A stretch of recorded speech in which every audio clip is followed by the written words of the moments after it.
Née le 17 mai 1978 dans la classe moyenne à Fès, elle a grandi à Rabat.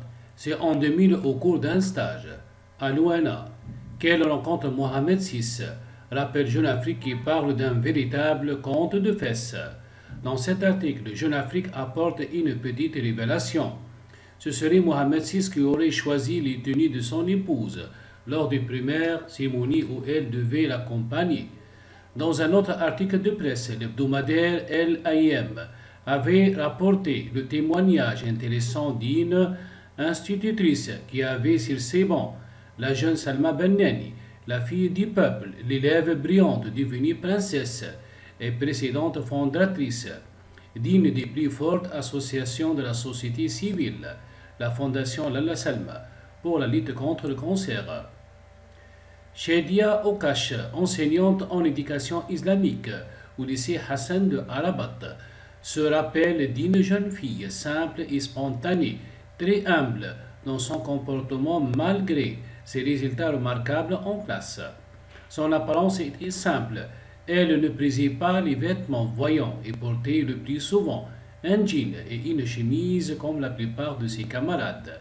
Sa coiffure était toujours naturelle et elle ne portait jamais de maquillage. Elle était brillante et avait toujours de bonnes notes aux examens, qu'elle a placée première de la classe à tous les niveaux. Son parcours scolaire et universitaire a été exceptionnel.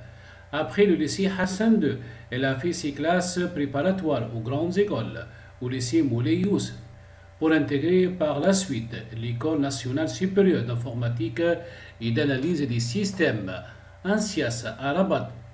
Elle y obtient son diplôme d'ingénieur d'État. L'autre facette de Lalla Salma est le combat qu'elle a décidé de mener contre le cancer, un mal qu'elle connaît bien, qui a touché sa famille de près. Orpheline de mère dès l'âge de 3 ans, elle est élevée par sa grand-mère. Elle a suivi les traces de son second père et oncle maternel, le professeur Mohamed Ben Souda.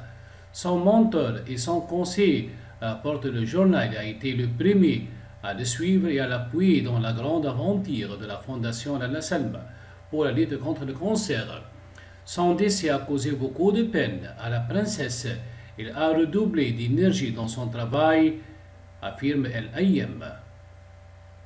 Toujours selon le magazine, elle n'a rien perdu de cette humanité qu'il a toujours guidée dans sa vie et ses choix. Elle donne une importance extrême à l'amitié. Elle fuit tout protocole lorsqu'il s'agit de ses relations amicales. Elle a déjà été remarquée portant cadeaux et bouquets de fleurs pour rendre visite, en toute simplicité et modestie, à une amie hospitalisée.